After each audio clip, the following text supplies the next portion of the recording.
Ayo bisimila ka bi bamanankan kunnafoni sɔrɔlenw kɛnɛ kɔnɔ min bɛna walawalali caman kɛ aw ye Mali kibaruyaw ani diɲɛ fan wɛrɛ kibaruyaw la bakuruba kunnafoniw an dun kan olu filɛ.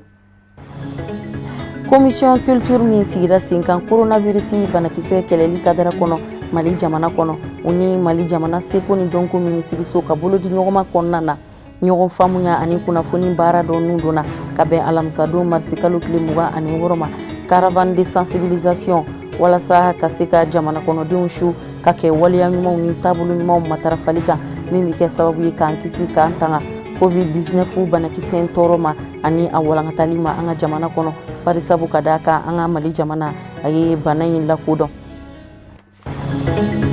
Alisilamɛya dɛmɛtɔn Ansaru ka Fédération internationale des Ansar u ye laada latilen ko kura ka sanga ni Imam Hussein ale ka anniversaire sankunbɛn ɲaɲaliw ye an kuntigi Muhamad kisi ni nɛɛma b'a ye danfɛnw la sɔn hɛrɛ ma ale mɔdenkɛ don a ɲɛnamayara ka bɛn alamisadon ma Bangwani Janginɛbugu la alisilamɛya dɛmɛtɔn Ansaru ɲɛjɔyɔrɔ Mali silamɛtɔn Haut Conseil islamique du Mali ma ɲɛma Mali silamɛ diinɛ ɲɛmɔgɔw ka fara ɲɔgɔn kan jɛkuluba groupement des leaders spirituels musulmans du Mali ma ɲɛma an fa ani an karamɔgɔba a Seyidu Sherifu Usmani Marani Hayidara ale ye dagayɔrɔ la. O de y'an don kan ye bakuruba kunnafoniw na kunnafoni wɛrɛw bɛna fara kunnafoni minnu kan ka ɲɛfɔli k'a la aw ye a y'aw bisimila.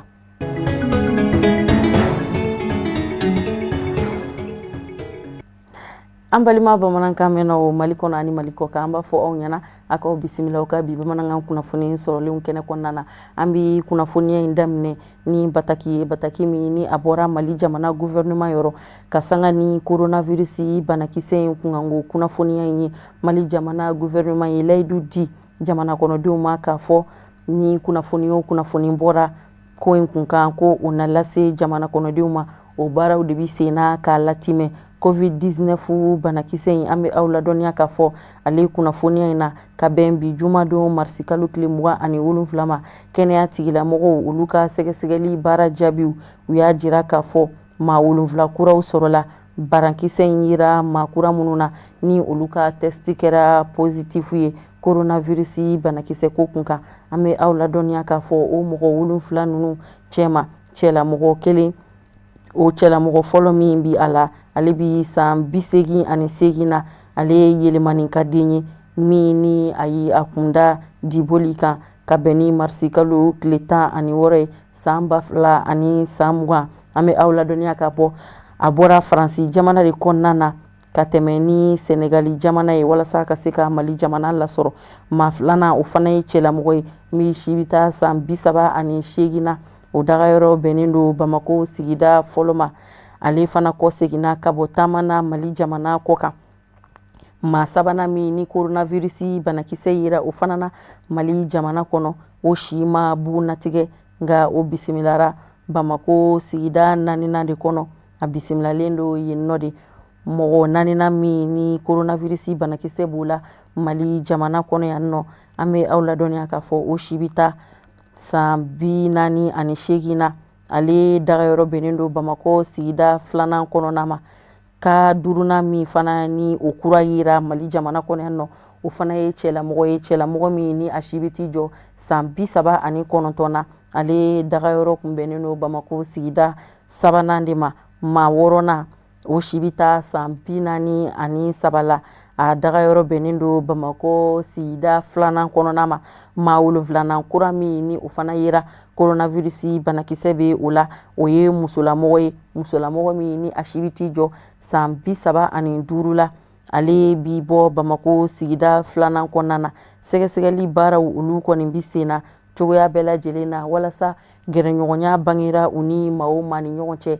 kɛnɛya tigilamɔgɔw bi cɛsiri baaraw la ka se ka olu fana ɲini cogoya minnu na ka tɛgɛ da u kan k'u lasago walasa ka se ka olu fana ka sɛgɛsɛgɛli kɛ nin ka kura 7 minnu ni olu yera COVID-19 banakisɛ in sababu la ni olu kɛn bɛ ka banakisɛ in lasɔrɔ o bi fara maa 4 kun fɔlɔw kan coronavirus banakisɛ ye maa 4 kun fɔlɔ minnu lasɔrɔ an ka jamana kɔnɔ o be a jira k'a fɔ Mali jamana an bɛ don min na i n'a fɔ komi bi maa 11 o de bi yan nɔ coronavirus banakisɛ kɛnbɛ ka maa 11 minnu lasɔrɔ wa u ka furakɛli baaraw olu yɛrɛ da donna jamana maa ɲɛmaw fɛ ka ban an bɛ aw ladɔnniya k'a fɔ gouvernement maa ɲɛmaw u ye weleweleda kɛ ka ɲɛsin jamana kɔnɔden bɛɛ lajɛlen ma ko bɛɛ lajɛlen k'a lajɛ ka kɛ basigi karamɔgɔ ye cogoya min na coronavirus bana in a bɛ se ka kɛ sababu ye an ka se ka kɔlɔsi a kana se ka walankata cogoya minnu na bana kunbɛn o ka fisa bana furakɛ nka n'a ma ɲɛ k'a fɔ a donna an fɛ Mali jamana kɔnɔ yan an ka taabolo ɲumanw matarafa min bɛ kɛ sababu ye an bɛ se ka kisi k'an tanga cogoya minnu na banakisɛ in ka se ka furakɛ k'a kɛlɛ k'a si latunu ka bɔ an senkɔrɔ cogoya minnu na tɛgɛnɔ bilala bataki na Mali jamana gouvernement fɛ kɛrɛnkɛrɛnnenya la minisiri fɛ minisiri min ni ale ka baaraw bɛ ɲɛsin kunnafoni ko ma ni ale de jamana gouvernement ka babu sentigi ye Yaya Sangare a ye tɛgɛnɔ bila bataki na ka bɛn marisi kalo tile 27 de ma. Alisilamɛya dɛmɛtɔn Ansaru ka Fédération Internationale des Ansar u ye laada lakilen ko kura ka sanga ni Imam Hussein ka bangeli sankunbɛ ɲaɲali hukumu kɔnɔna ye ni o ye an kuntigi Muhamadu kisi ni nɛɛma b'a ye danfɛnw la sɔn hɛrɛ ma ale ye mɔdenkɛ ka anniversaire ye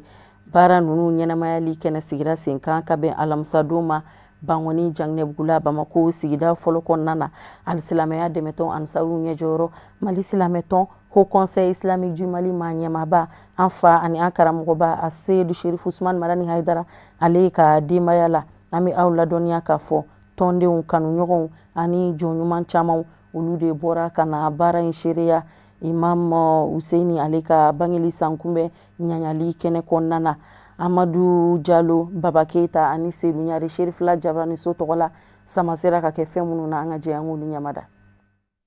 Seydina Aliyu Ghasadul Galibi de ani Muhammadul Mustafa denmuso Fatuma Zahara de Imam Huseini a y'a jɔyɔrɔ fa silamɛya diinɛ lapasali la. A bangena Madinatul Munawwara ka bɛn ni Shaba kalo tile 3 ye hijira san 4 na. A bangedo a kunbɛra ni bonya ni karama ye ni ka ladu a mɔkɛ sanuma fɛ ni o ye Muhammadul Mustafa ye wa o yɛrɛ de ye tɔgɔ in d'a ma ko Al Husein. A lamɔna jogo ani danbe kɔnɔ. Ladiriya o kɛra taala ɲe o de y'a to bi a ka bangeni nisɔndiyaw bi sigi senga silama fanba fɛ diɲɛ kɔnɔ. Kɛrɛnkɛrɛnneyana silamɛya dɛmɛtɔ Ansari ɲɛmayasoba Fédération Ansardine International Fadi a n'a ɲɛjɔyɔrɔ a Seyyada Sherifu Usmani Madani Hayidara. An bɛ Alakira mɔden ka bangeni kɛnɛ de ka su na n'o ye Seydina Ali Huseini ye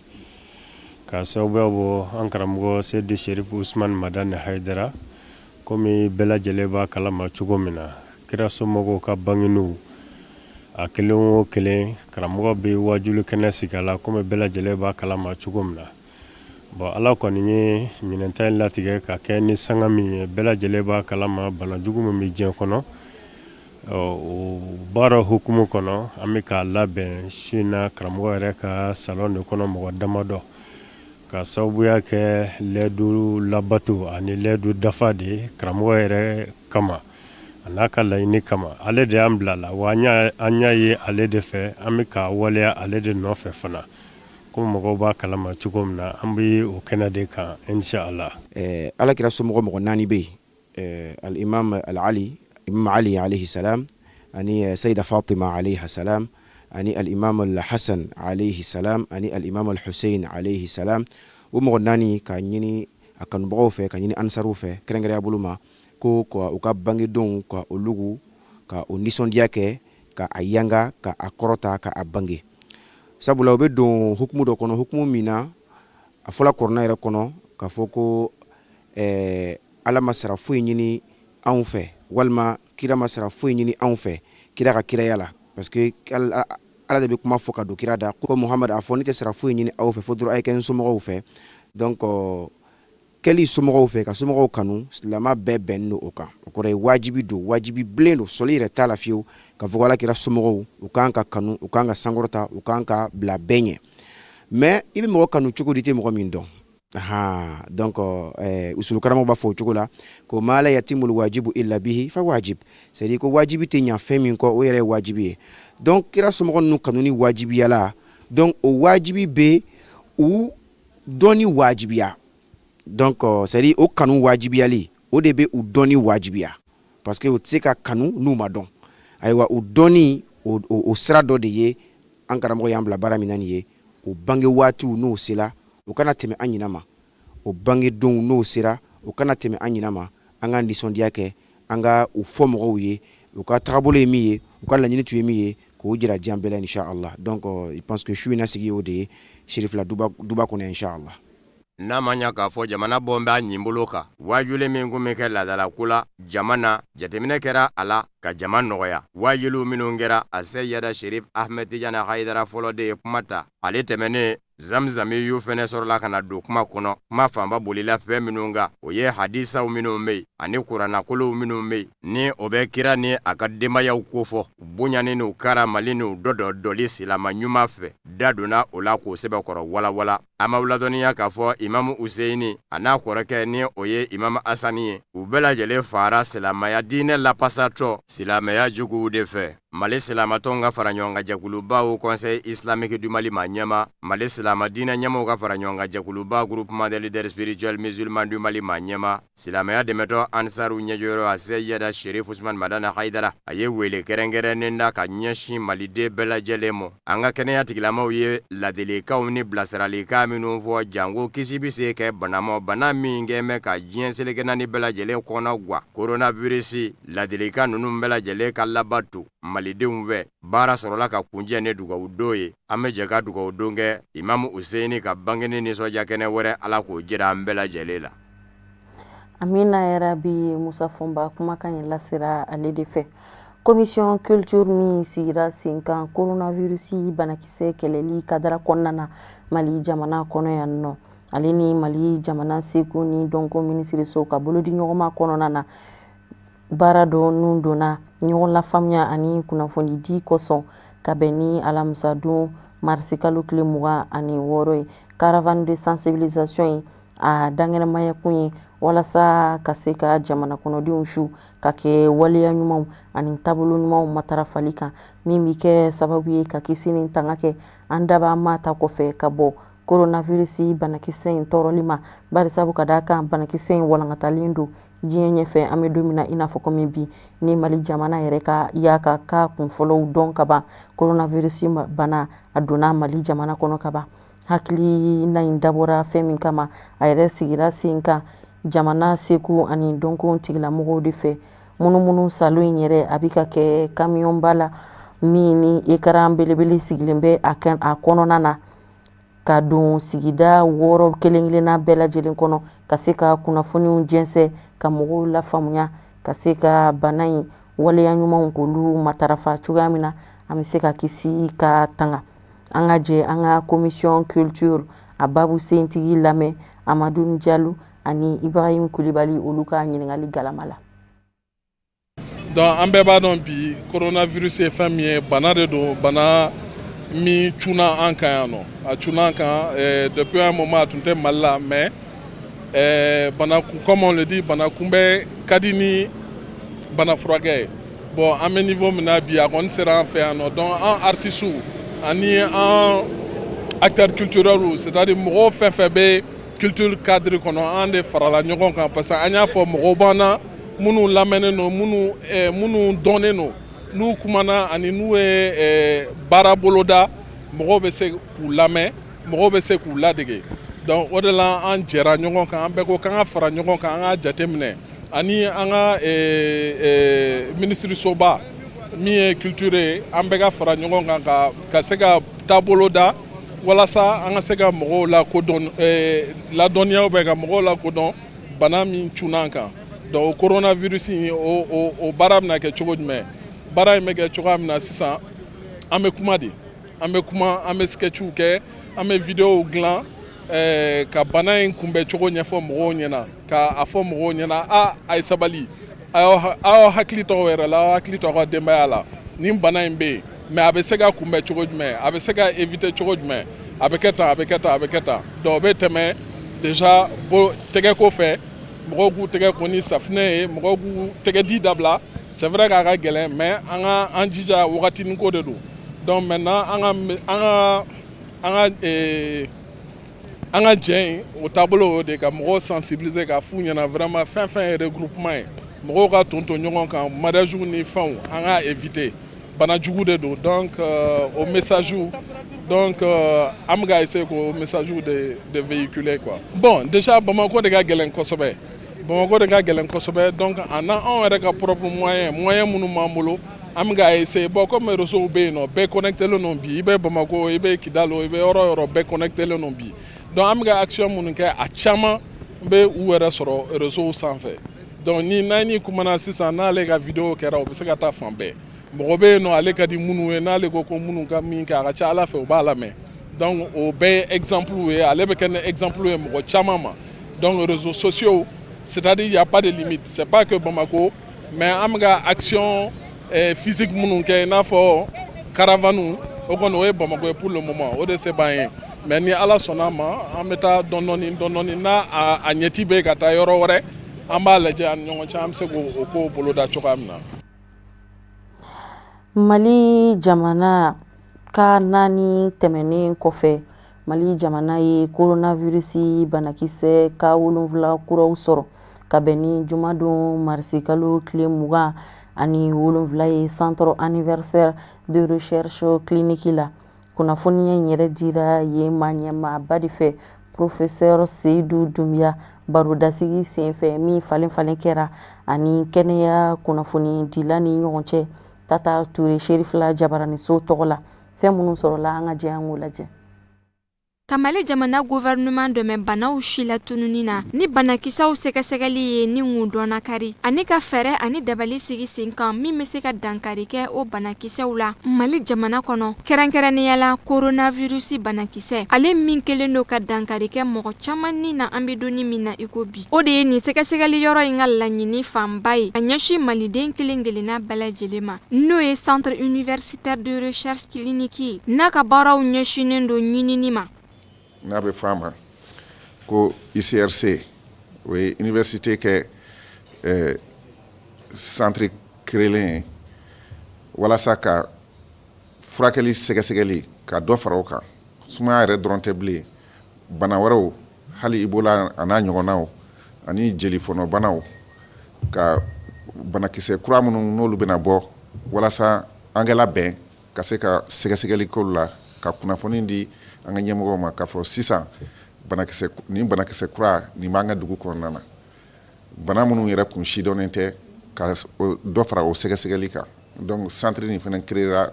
o de kama donc kabini bana in kun bɔra kabini Chine chinois fɛ yen nɔ mois de janvier la an ni an jɛɲɔgɔnw an y'a fɛ mɔgɔ t'a dɔn siniko don a bɛ se ka kɛ a bɛ se Mali la a bɛ se ka kɛ a tɛ se Mali la mais an ka labɛn donc kabini o kuma an tun labɛnnen don k'a fɛ komi n y'a fɔ cogo min na k'a labɛn walasa banakisɛ sidɔnbali minnu bɛ yen nɔ walasa an fana ka se k'an seko n'a damayira kɛ ka se ka u dɔw sidɔn n'a y'a sɔrɔ u bɛ Mali la ou bien n'u tɛ Mali la walasa k'an ka gouvernement dɛmɛ. Nin yɔrɔ in na nɔ an bɛ ka komi anw ta ye vaccin ko ye donc o la Mali ma k'a sɔrɔ fɔlɔ donc an kun ma se ka vaccin baara daminɛ mais comme an bɛ jɛkulu de la an ni Américains ni dugu wɛrɛw bɛ baara kɛ donc an bɛ kuma sisan an bɛ kuma ɲɔgɔnyaw de la k'a lajɛ ni vaccin ni fura kura minnu bɔlen don an bɛna se k'o fura ninnu sɛgɛsɛgɛ Mali la sisan donc komi Mali ta yɛrɛ golobara kɔsa in na de mais an ni an ka baarakɛɲɔgɔnw bɛ kuma la pour que k'a dɔn fura kura minnu bɛ ka kofɔ jamana wɛrɛw la an bɛ n'olu sɛgɛsɛgɛliw daminɛ o réunion an b'o la. UCRC ɲɛmɔgɔba ka fara dɔktɛriya sanfɛ kalanso ɲɛmɔgɔba kan n'o ye faculté de médecine et d'odontostomatologie a ka kɔrɔfɔw kɔnɔ a da magara nin sɛgɛsɛgɛlikɛyɔrɔ in sigitogoyaw la Mali jamana kɔnɔ. Machine dɔw filɛ nin ye ninnu bɛ baara wɛrɛw kɛ nka an yɛrɛ min an bɛ min baara kɛ ni min ye kosɛbɛ nin coronavirus ko in na o ye nin de donc ni machine an b'a dayɛlɛ an ye banakisɛ fɛnw ɲagami ɲɔgɔn na guwani min kɔrɔ an bɛ o fɛn bila yan nɔ n'o bilala yan an b'a datugu machine yɛrɛ a gunnen bɛ subahana mansin min na yan an bɛ o programme lancer o bɛ baara dɔ k'a kɔnɔna na n'o baara de b'a to a bɛ multiplier a bɛ caya ka caya heure fila jate heure kelen ni minute 30 ɲɔgɔn na donc o y'a cayalenba ye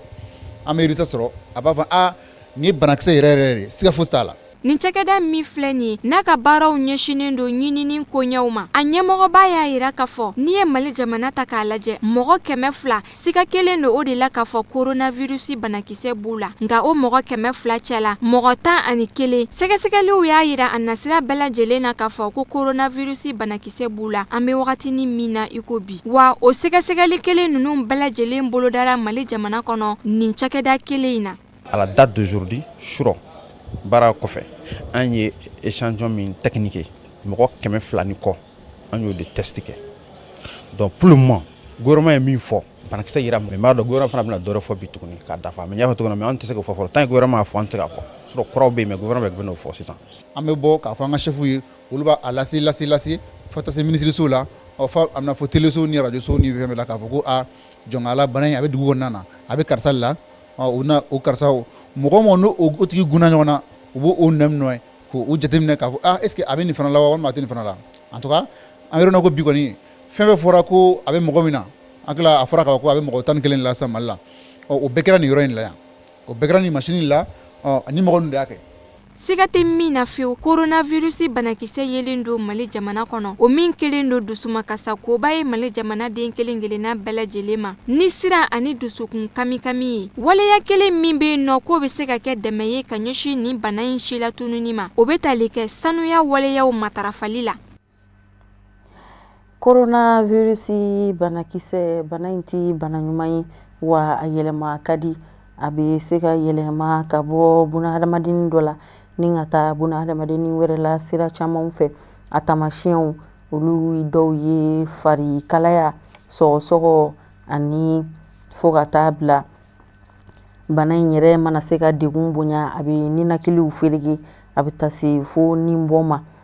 an bɛ aw ladɔnniya k'a fɔ waleya ɲumanw olu matarafali o bɛ kɛ sababu ye walasa ka se ka kisi ni tanga kɛ ka bɔ banakisɛ in tɔɔrɔ ma banakisɛ in ka se ka dan sira la bari sabu ka d'a kan a bɛ an fɛ Mali jamana kɔnɔ yan nɔ ka bɛn ni araba tɛmɛnen ye Mali jamana ye banakisɛ in donni daŋɛnɛmaya an bɛ aw ladɔnniya k'a fɔ banakisɛ in a ka 2 de yera mɔgɔ 2 la ka taa jumadon na banakisɛ in a ka maa lasɔrɔta tari jɔ maa 11 na ka sanga ni banakisɛ in kunkan lajɛrɛw ye banakisɛ in yɛrɛ kunkan kunnafoniyaw la Mali jamana kɔnɔdenw u ti k'a ye cogo ɲuman na o hakilina ye fɛn minnu ye Amadu Kamara ani Abdulayi Sogodogo olu ye wuli ka jɔ kɛ ka don dugu bɔlɔnfurancɛw ni ɲɔgɔn cɛ an ka sɔrɔlenw lajɛ. Bon bana mun don ani nɔgɔ de bɛ taa kosɛbɛ donc an kɔni ka gouvernement y'a jira ko a ye disposition ta mun ye couvre-feu mun ye ka taa 21h la su 21h ka taa sɔgɔma 5h du matin na ko mɔgɔ kana yala mɔgɔ ka to so bɛɛ ka to i ka so mɔgɔ kana taa yala donc o de ye couvre-feu ye mɔgɔ si man ka circulation na tuguni bon o ye mesure fɔlɔ min an kan k'o bato mobili filanan mun fana an kan k'o bato o ye an ka dɔgɔtɔrɔw ye mun fɔ k'a fɔ ko kuma o kuma mɔgɔ se ka u ka saniya ye mun ye ka to ka i tɛgɛ ko ni safunɛ ye k'i tɛgɛ ko ni safunɛ ye n'i y'a ye bana b'i la mura juguma ou bien sɔgɔsɔgɔ juguma i ka taa dɔgɔtɔrɔso la ka taa a lajɛ ni fɛn mun don parce que mura ni sɔgɔsɔgɔ ni a bɛɛ ti coronavirus ye mais ni a yer'i la i ka taa dɔgɔtɔrɔso la ka taa a lajɛ fɛn mun don bon o mesure ninnu n'an tor'o kɔ an kɔni hakili la coronavirus ko in bɛ nɔgɔya mais mɔgɔw ka disposition ninnu dɔgɔtɔrɔ ye disposition minnu fɔ an ka t'olu kɔ dɔrɔn k'a fɔ ko i ka tɔgɔ i tɛgɛ ko ni safunɛ ye et puis ni ye bana ye i ka taa dɔgɔtɔrɔso la k'a lajɛ ka sɛgɛsɛgɛ mun b'i la. Déjà il y a quelques jours an tun b'a fɔ la de k'an ka mesure respecter pour que k'an kisi ni ko kuma o an taara k'o dan dɔɔni déjà cas yera hali sisan il y a eu 7 cas confirmés qui fait 11 cas donc an b'a ɲini de les mesures de prévention à savoir les lavages k'an tɛgɛ ko safunɛ la régulièrement ka bavette ninnu don ka 1 mètre don ani mɔgɔw ni ɲɔgɔn cɛ an bɛ o de respecter sisan ka fara ala yɛrɛ ka sebaya kan ala k'an kisi. Donc coronavirus ko in na réseau fraternité wulila k'a jɔ ani premier ministre ka dɛmɛ ni président Ibrahim Boubacar Keita ka yala sigida minnu ni gɛlɛya bɛ yen ka taa ɲɛfɔli k'u ye coronavirus ye maaw an bɛ se ka mun de kɛ k'a kɛlɛ o de kosɔn u ye docteurw d'an kan an ɲɛ bɛ maa mun n'a nɔfɛ docteurw de don donc u bɛ don duw kɔnɔ kabilaw kɔnɔ ka ɲɛfɔli kɛ maaw ye an bɛ se ka mun de kɛ min b'an tanga ka bɔ bana in ma wa o tɛmɛnen kɔ ka bɔ yen yɛrɛ tangana minnu bɛ yen n'a fɔra ko hadamaden kan ka olu utiliser walasa i bɛ se ka tanga ka bɔ bana in ma k'o di a se tɛ minnu ye k'a d'u ma fu gan b'o la i n'a fɔ min filɛ n tɛgɛ la yen maskine n'o ye nun ni da datugunan ye o b'o la o tɛmɛnen kɔ ka bɔ yen safinɛji ani gel parce que bana in a kɛlɛna fɔlɔ-fɔlɔ o ye k'i tigɛ ko safinɛ la sanga ani wagati parce que bana a bɛ sɔrɔ yɔrɔ saba de fɛ hadamaden yɔrɔ saba da nu ani ɲɛ bolo tɛ bɔ ni saba la o de kosɔn a bɛ fɔ ko sanga ni wagati an k'an tɛgɛ ko safinɛ la donc an bɛ réseau fraternité ka baara la ni bi an tile 5 ye an b'a baara la. Bon, coronavirus en réalité bon an kɔni kamana gannen don a ko la parce que vu les puissances mondiaux a y'olu sɔrɔ cogo min na a ye frappe kɛ cogo min na bɛɛ y'a ye bon an kɔni an bɛ dugawu de kɛ ala k'an kisi k'an tanga ma vraiment jamana ɲɛmɔgɔw bɛ ka fɛɛrɛ minnu tigɛ vraiment an bɛ ala deli ala ka a ta fanga d'u ma u ka se ka vraiment solution sɔrɔ a ko la pour remédier la situation très rapidement. Et le conseil que je donne à la population qui suivent les consignes, c'est très important. Vous voyez que les gens portent les gants, que les gens aient des gels. Moi, je me promène toujours avec mon gel. Tu vois, à chaque fois quand je sors, je rentre, j'ai mon gel avec moi. Ça, c'est un acte de citoyenneté que tout le monde peut entreprendre pour remédier la situation. Parce que vu les gens sont en mouvement, et puis quelque chose qui vient avec moi pendant des jours, donc 14 jours après, il y a un contact là, il va se contaminer. Que les gens se protègent, vraiment mesure de protection, il faut consigne par le gouvernement que les gens suivent ça pour remédier la situation. Donc toujours on a ñogon jawli quoi. On a ñogon jawli mala mo ga ñoga fuleli mun ngambol li cho. Autorité be mun fanye on a respecté ça dit ka tubi bega boto de tian watina quoi. Ay jembe kono la fli. Ay fembe jo an rega client nga bagu bambula tsaka bo ou tsaka na foy. Bana sidon bali do dunen banka. Pour le moment en tout cas donc mais a seran fana fe an. Donc on a dun sera frate bana muna. Gouvernement go kangan tigeku. Anga tege di ñogoma dabla anga ko la dabla donc fem be singa ke sababu pour anga bana soro ango be éviter donc pour le moment ambe singa la dilika mundi mo kawma au mesure anko respecter en reka bo de la ambe jabana kisi ambe mo wara fana kisi bon akina menela ne fama ko to ya mina anga usira tama kwa o da akina menela parce que ama télé la Europe to ya mina vraiment danger do ma famille on n'a pas de moyens ka kumere mais ambe ala deli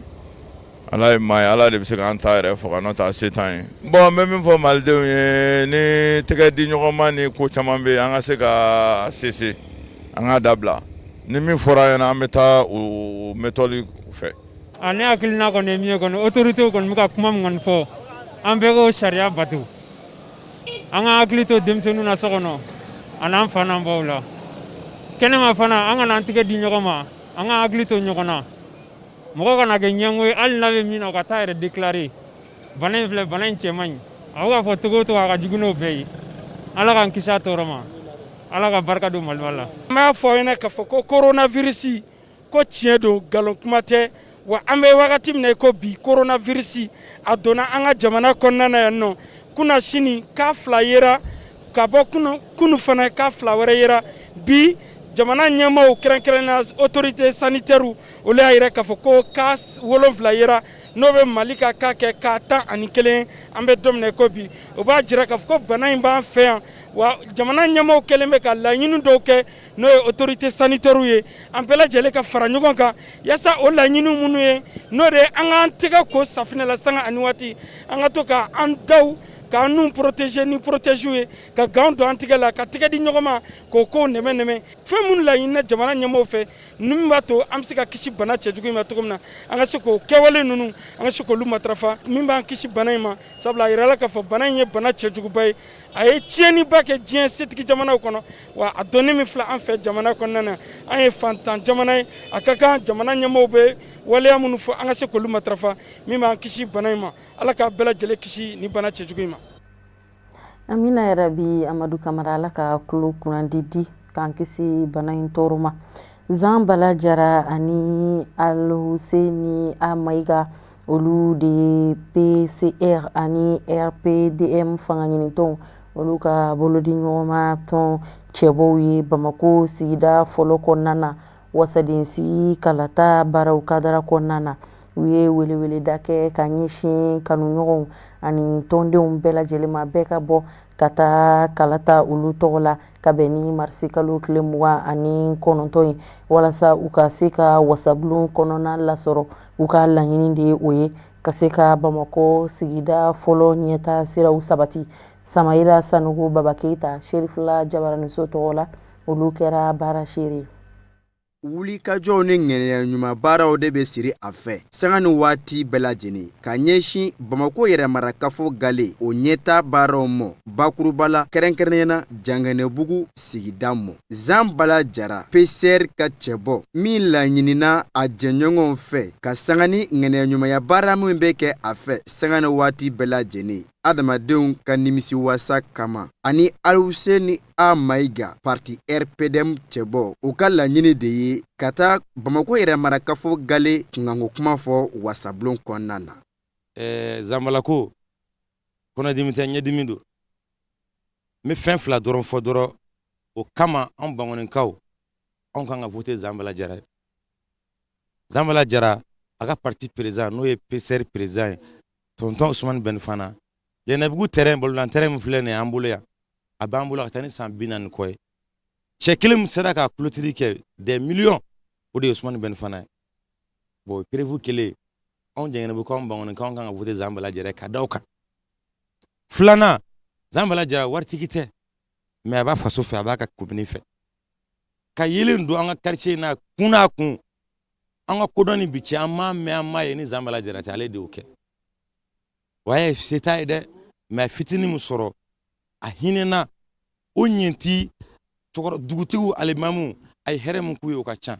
Cɛsiri min bɛ a la walasa ka dɔ bɔ funankɛninw ka baara ko gɛlɛya la ni projɛw ye ni Ala ye fanga nɔgɔya a bolo o min yɛrɛ ye kɛwali ye ni o bɛ kɛ a fɛ sanga ni waati bɛɛ lajɛlen Zan Bala Jara bɛ se jigi da funankɛninw ka dɛmɛ kan. Mɔgɔ min bɛ yen n'o tɛ fonctionnaire ye i ye nin kɛwalew kɛ i ka sigidaw la ni vraiment a yɛrɛ y'i kanabɔ ni Ala y'a kɛ a donna député bulon kɔnɔ ale bɛ fɛn kɛ fɛn min ka jugu ni ye. Voilà pourquoi o de y'a to anw jeunes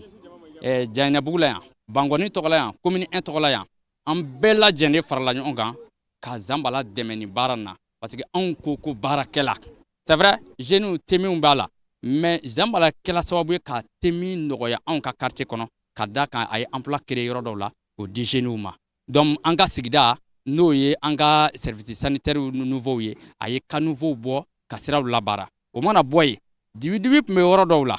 mɔgɔ caman bɛ se n'o ye Janganɛbugu yɛrɛ kɛrɛnkɛrɛn la olu bɛ se k'o tɛmɛtiya k'a fɔ a ye courant don yɔrɔw la donc o ye mɔgɔ ye o ni dɛmɛ ka kan. A ka kɔrɔfɔw kɔnɔna na Zan Bala Jara ye foli ani waleɲumandɔn kɛ ka ɲɛsin bɛɛ lajɛlen mɔ kɛrɛnkɛrɛnnenya maa minnu ye y'a ɲini ale ka kɛ cɛbɔ ye PCR tɔgɔ la ni ka sɔrɔ k'a fɔ ko bɛɛ lajɛlen ka fara ɲɔgɔn kan walasa laɲini min bɛ sen na o ka se sabati ko nka o tɛ se lawaleya ni maaw ma taa u ka kalata sɛbɛnw ta. N'i y'a ye an y'an kanbɔ an ka sigida de wele bila an ma k'a fɔ an k'a lajɛ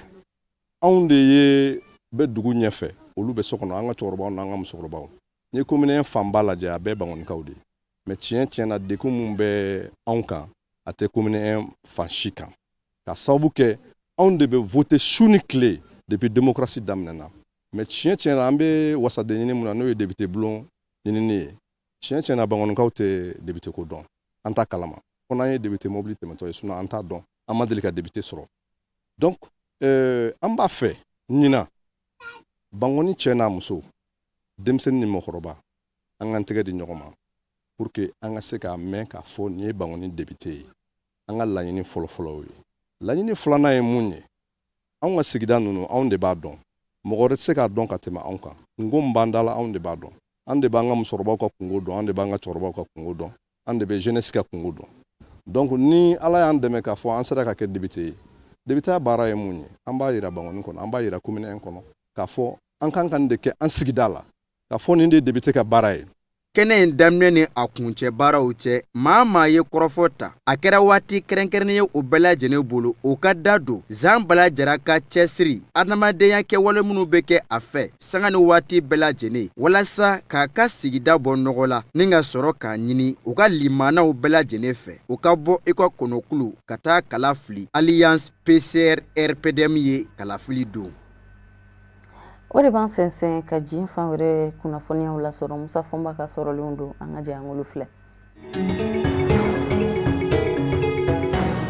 Laginɛ Konakiri minisiri min ɲɛsin bɛ Laginɛ ni jamana wɛrɛ ni ɲɔgɔn cɛ koɲɛ ɲɛnabɔw ma araba a ye wele bila Faransikaw ka lasigiden ma Laginɛ Konakiri jamana kɔnɔ k'a sabu kɛ Faransi ye kunga dɔ bɔ ka ɲɛsin Laginɛ Konakiri wasadensigi ni foroba kalata kɛcogo ma min ma bɛɛ Laginɛ ma ɲɛmɔw ma o kumana wele in kɛra nisɔngoya de kɔnɔ Laginɛ faamaw ni Faransi lasigiden ni ɲɔgɔn cɛ hali ni kunnafonidilama ye kɛnɛ kan ka se ka ɲɛfɔli kɛ maaw ye fɛn minnu wɔra maa minnu zɔn min ka diya olu y'a yira k'a fɔ Laginɛkaw ka minisiri min ɲɛsin bɛ Laginɛ ni jamana wɛrɛ ni ɲɔgɔn cɛ koɲɛ ɲɛnabɔw ma ni o ye Mamadi Ture ye ani lasigiden ni ɲɔgɔn cɛ kuma kun tɛ nɔgɔya k'a sabu kɛ wasadensigi kalata ni foroba kalata jɛlen ka kɛ ɲɔgɔn fɛ ni Laginɛkaden fanba y'a yira k'a fɔ u sen di yɛrɛ n'o taara laban maa caman bonɛni la a nin na Faransikaw ka kuma sera min bɛ u ka minisiriso la minisiriso min bɛ Faransi ni jamana wɛrɛ ni ɲɔgɔn cɛ koɲɛw ɲɛnabɔ ko Quai d'Orsay a kɛra lagosilikan ye wa Allemagne fɛnɛ farala Faransi jamana ka dakuruɲɛ kɔnɔ dakuruɲɛ y'a yira k'a fɔ kalata min kɛra dimanche tɛmɛnen ni bɛɛ lajɛlen sen ma ye a la k'a sabu kɛ kalata sɛbɛnba yɛrɛ bɛn ma kɛ o ka o ɲɛnabɔ dɛ lakana tigilamaw fɛnɛ ye bɔnɛ banfila minnu don maaw kunna k'o tɛ se ka jira maa na k'a fɔ kalata jɛlen kalata jolen sigira senga Laginɛ Konakiri jamana kɔnɔ o de ma bɛɛ Laginɛ faamaw ma maa tan ni bila ɲɔgɔn na dɔw ko k'o de bɔnɛna ani na fanga sinamatɔw kanubaw la nka Alpha Konde yɛrɛ ka fanga kɔnɔ a ka babu sentigi dɔ bɛ yen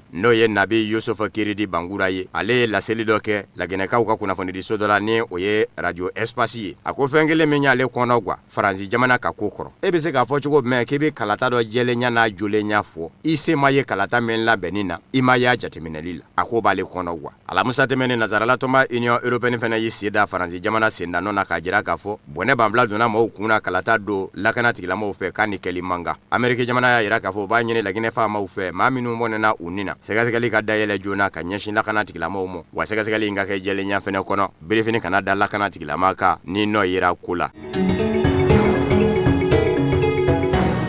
Senegal jamana kɔnɔ coronavirus bana kunga maa 90 ani maa 6 bana yera olu de la wa u bɛɛ lajɛlen bɛ ka dɔ bi lapitanizo fɛ lapitanizo kɛrɛnkɛrɛnnen min nzigi bɛ singa ka ɲɛsin u bisimilali ma Senegalikaw ka kɛnɛya tigilamaba fa munyanenba dɔ de bɛ yen ko Musa Seyidi banakisɛw ɲɛdɔn mangana don coronavirus bana yɛrɛ kɛlɛli la a kɛmɛ ka jɔyɔrɔ gale minɛ Senegal jamana kɔnɔ a y'a jira k'a fɔ a tɛ ɲɛ min kɔ a bɛ k'o ye fura min bɛ ka fɔ maa fa munyanen dɔw fɛ k'a bɛ nɔbɔ bana in kɛlɛli la n'o ye nivakini ye ni dɔw b'a dɔn ni chloroquine ye k'a bɛna a ka banabaatɔ furakɛli daminɛ n'a ye a ko kumana Faransi jamana den ni maa fa munyanenba don kɛnɛya tigilama infectiologue Didier Raoul ale de gale y'a bɔ a da k'a fɔ a bara ta a kana jɔn nivakini a furakɛli nɔ na coronavirus bana la maaw kun y'a filɛ kɔnɔsitɔmɔkan fɔla ye maaw bɛ yen minnu ɲɛru y'a kɛ nkalontigɛla ye a kɛlen k'a ɲini a toɲɔgɔnw fɛ sini jamana kɔnɔ kɛnɛya bina k'u ka u k'ale ka kuma sɛgɛsɛgɛ ka nivakini jateminɛ kosɛbɛ a toɲɔgɔnw ye jo di a mɔ k'a fɔ jɔnko ala nivakini a bɛ nɔbɔ coronavirus bana kɛlɛli la kunnafonidila dɔw yɛrɛ tora ka se a mɔ sa kumada ka di a mɔ a ka se k'i yɛrɛ ɲɛfɔ a ka ɲɛfɔlen kɛmɛ ka maa caman kɔni lasɔn bi hali n'o y'a sɔrɔla diɲɛ seleke naani setigi jamana baw a n'a fura dilanyɔrɔ baw kɛn ka kala don ɲina ka bɛn ni Didier Raoul ka kuma ye maa tɛ se k'a fɔ bilen k'i b'a nkalontigiya ten nka kunnafonidilaw minnu ye kuma d'a ma walasa ko in tiɲɛ n'a nkalon ka se ka dɔn olu tilala ka sɛgɛsɛgɛli tɔ dunya a taara ye k'a fɔ fadenya de bɛ Faransikaw ka nin kɛnɛya tigilamaba in ni Faransikaw ka minisirimuso cɛ minisirimuso min ɲɛsinnen don kɛnɛya ko ma Faransi o furukɛ ko a na kɛ ɲankuma o kɔnɔjuguyaw de taa mɛn don ko la ni u bɛ k'u sen da Didier Raoul ka ɲinini min dara bɔ nivakini ka k'o kɛ coronavirus kɛlɛla ye nin bɛɛ sidɔn bɛ bi o kumana Senegalikaw ka maa fa munyanenba in ni o ye Musa Seyidi ye a y'a yira k'a fɔ Dakar Senegal faaba la ale kɔni ye hakilina ta yɛrɛ tora k'a fɔ nivakini kɔni n'a tɔgɔ tɔgɔ dɔ ye ko hydroxychloroquine k'ale bɛna ka banabaatɔw furakɛli daminɛ n'a ye. Banabaatɔw minnu bɛ fan kɛnɛyaso la ni labitaninso don min bɛ coronavirus bana tigilamɔgɔw bisimilali kama k'a bɛna si filɛ u la. Ka sabu kɛ ale yɛrɛ kɔni ka jate la professeur Didier Raoult ye min fɔ Faransi Marseille sanfɛ kalansoba in na, ale y'a ye k'a fɔ a ka hakilina in nɔkun ka taama ni nivakini labaarali ye bana in na. Bawo professeur Didier Raoult y'a yira k'a fɔ chloroquine n'o ye nivakini ye k'a kɛ ka coronavirus bana furakɛ.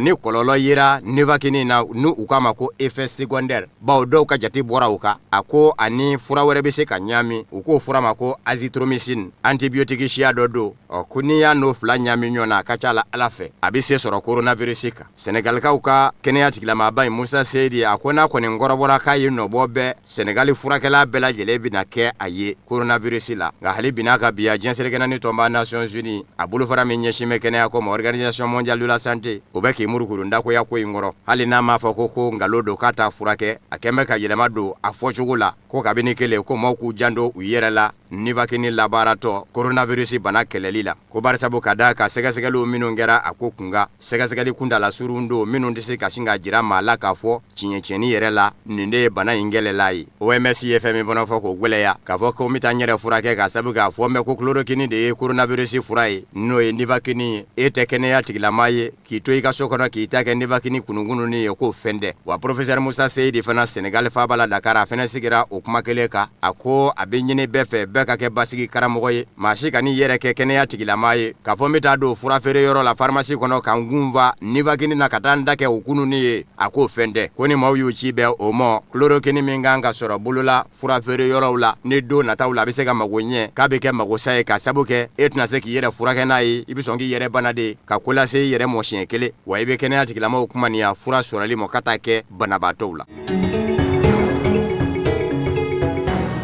O bana kelen kunga Kongo faba Kinshasa marabolo ɲɛmaa ye a jira k'a fɔ sebere faba Kinshasa kɔnɔ u ko fɛn min ma ko confinement n'o ye maa ti bɔ da fɛ bɛɛ ka to i ka soju la k'o bɛ daminɛ dɔgɔkun saba maa si tɛ bɔ barisabu ka da kan ko coronavirus bana in bɛ ɲini ka dangɔli sago faba la Kinshasa. O kuma na diɲɛ bɛna di Kinshasa ka denw ma faba la tile fila dɔgɔkun kɔnɔ u ka bɔ k'u ka saniw kɛ ka don ka daw tugu u yɛrɛ da la. Maa naani zara banabaatɔw la coronavirus yera minnu na ka ban maa dun bɛ maa 50 ani maa 4 na. O maa 50 ani maa 4 ni maa minnu fɛnɛ dorokora ɲɔgɔn na ni u k'a ma ko cas contact o maa bɛ t'i jɔ maa ba fila la. Kinshasa maa ɲɛmɔgɔw fɛnɛ bɛ ka minnu jateminɛ ni k'u lasago. O kumana ko in k'a kan ka maa jɔrɔ. O kumana sibiri marisikalo tile 28 bɛɛ datugulen ka to i ka soju la. Maa minnu daga bɛ u ka ye kɛnɛ kan o ye jamana foroba baarakɛlaw de ye minnu ye kɛnɛya tigilamɔgɔw ye n'olu kan ka ye furakɛli yɔrɔ la wa u caman fɛnɛ t'i ye. Ko wa ko datugundala in fɛnɛ bɛ kɛ k'a bɔ a dafɛ de araba avril kalo tile gale ani alamisa avril kalo tile fila Kinshasa ka denw na bɔ ka taa u ka sanuw kɛ ka na don soju la. Nka maa caman jɔrɔ mɛ ka sabu kɛ Kinshasa yɛrɛ a maa fanba fandanw de don minnu da ye gwɛnga sɔrɔ ye don ka taa se t'u ye soju la n'a fɔra k'olu k'u da soju la ye tali kɔnɔbara langolo o kɔngɔ bɛ maa bila ko caman na a n'a ɲɛ waa tɛna ɲɛ o kɔnɔ waa bɛɛ kabini kelen gwɛlɛya binna ka daminɛ Kinshasa ka sabu kɛ fɛn minnu bɛ yen ni olu bɛ se ka bana in kunbɛn i n'a fɔ u ka jiw minnu bɛ se ka kɛ tɛgɛ la k'i tɛgɛ ko n'a ye n'a bɛ ja ko gel désinfectant o sɔngɔ sina ka garabasa ka yɛlɛ. O de kosɔn Kinshasa marabolo ɲɛmaa ko a b'a ɲini minisiri fɛ minisiri min ɲɛsinnen don jagokow ma a ka don juwa fiyɛw kɔnɔ ka sɛgɛsɛgɛli kɛ ne maa o maa kɛ mɛn k'i ka feerefɛn sɔngɔ yɛlɛ ka sabu kɛ coronavirus ko ye i ka ɲangi.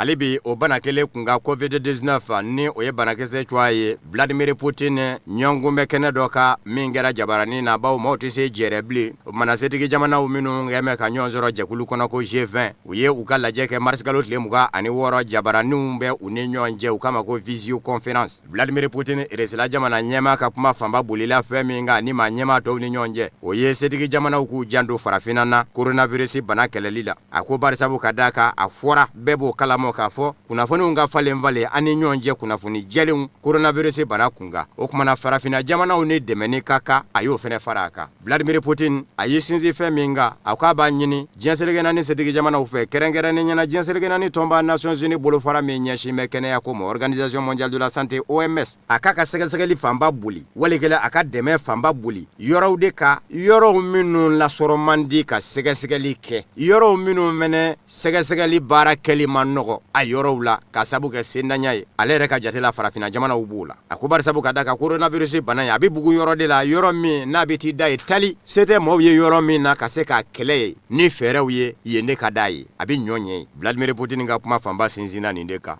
jɛkulu tɔndenw n'o ye G20 ye u sɔrɔla k'u da se bana in yɛrɛ a walankatali bɛ se ka kunbɛn cogo min ani kɔlɔlɔ min bɛ a la u yɛrɛw ka sɔrɔw ka diɲɛ kɔnɔ u da ser'o fɛnɛ ma.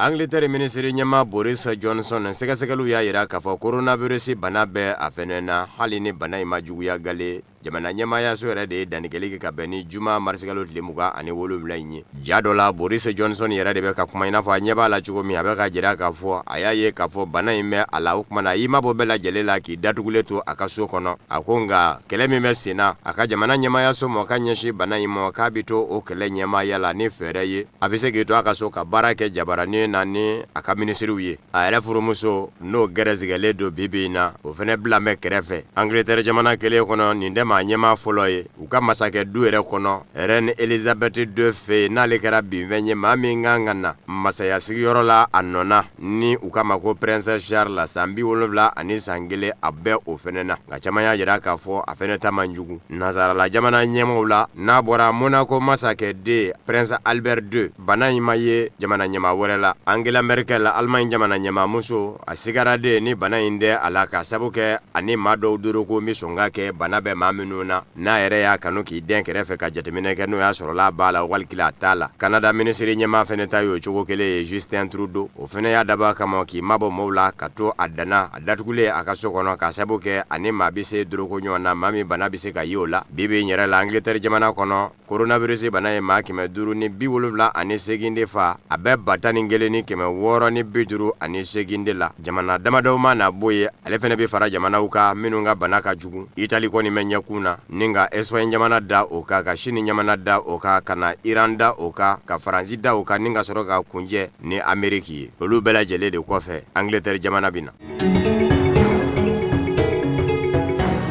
coronavirus bana a tɛ ka libi kɛlɛ sa diɲɛ seleke naani tɔnba Nations Unies ka weleli ko mugu manga ka da o tɛ ka libi kɛlɛ sa ni u kun ye tɛgɛnɔ bila kɛ bɛnkan sɛbɛnna k'a fɔ mugu manga bɛ da ka sabu kɛ coronavirus bana ko ye jamana ɲɛmayaso filaw minnu bɛ ka ɲɔgɔn kɛlɛ jamana tigiya nɔfɛ libi ni kelen bɛ faaba la Tripoli o lakodɔn bɛ diɲɛ seleke naani tɔnba Nations Unies fɛ Fayez El Sarraj ni seba t'a ye ni tɔ kelen kɛ bɛ ka bisimila minɛ jamana kɔrɔ yan fan fɛ n'a ɲɛmaya bɛ Marshal Khalifa Haftar bolo ani jamana fanba bɛ ale bolo u ye katabali bana ni solasegi kɔnɔnda wuli ɲɔgɔn na ko kura ka bɛnkan sɛbɛn waro caman y'a jira k'a fɔ Fayez El Sarraj ka maaw de y'a daminɛ Tripoli yan fan fɛ ka kɛlɛ bi Marshal Khalifa Haftar ka maaw kan bawo u y'u ɲɛsin Marshal Khalifa Haftar ka kɛlɛcɛw dagayɔrɔ de mɔ jamana tile bi yan fan fɛ u kɛlen k'olu caca pankurun jiginkɛnɛ min bɛ yen ni surasiya pankurun jiginkɛnɛ don n'a ni Tripoli Libi faaba ye kilomɛtiri 125 ye ko Alwatiya u taara yen fɛnɛ minɛ a jirala yɛrɛ k'a fɔ u ye kɛlɛcɛ caman minɛ Marshal Khalifa Haftar ka maaw la surasiya yɛrɛ jalatigiba generali sababɛ o ma minɛnenw na a sina ka bɔ jabaranin na k'a jira k'a fɔ a ye kɛlɛbolo min sigi sen kan nin ye ka kɛlɛ bi ko a kɛlɛbolo bi wele ko jamana bɛɛ n'a basigi fiɲɛ suuru tempête de la paix k'a sabu kɛ ko mankanaya jugu de bɛ ka taa bi jamana de nanama sumanenw ka k'u bɔnɛ u nin na o ye Marshal Khalifa Haftar n'a ka kɛlɛcɛw ko ye a ma bɔ kari la ka dɛnɛn sɔrɔ Marshal Khalifa Haftar n'a ka maaw ye wuli ka jɔ kɛ Fayez El Sarraj ka kɛlɛcɛw nɔfɛ u ye yɔrɔ o yɔrɔ minɛ u y'u gɛn ka bɔ a bɛɛ la u kun ye pankurun jiginkɛnɛ min minɛ Marshal Khalifa Haftar n'a ka maaw y'o ndaraki u la ka laban k'u gɛn ka t'u bila fɔ kilomɛtiri 100 ɲɔgɔn na Libi ni Tunisie dancɛ la ka sin ka Fayez El Sarraj Tripoli fanga ka kɛnɛ jɔ a y'a bolo ten bawo bebe in na ni kɔrɔyanba minɛnen kun don Fayez El Sarraj la Marshal Khalifa Haftar fɛ k'a n'a ka kɛlɛcɛw tɛ se ka nɔrɔ da ye tilebiyanfa Tunisiyanfa o fɛnɛ minɛnen ye nin ye u la k'u kooli o b'a yira k'a fɔ sebaya bɛ hali bi Marshal Khalifa Haftar de bolo min lakodɔn dɛ diɲɛ seleke naani tɔnba Nations Unies fɛ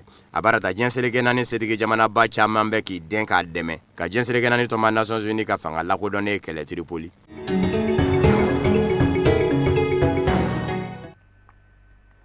o de bɛ dansigi kɛ bi bamanankan kunnafoni sɔrɔlenw na minnu sera ka fara ɲɔgɔn kan ka bɛn ni kuma in ye kunnafonidiso ɲɛmɔgɔso fɛ ka lase aw ma aw ni cɛ aw ka ɲɛmadɔw la laseli nata aw ni Musa Fɔnba bɛna na ɲɔgɔn sɔrɔ yan nɔ aw kan bɛ diɲɛ waati wɛrɛ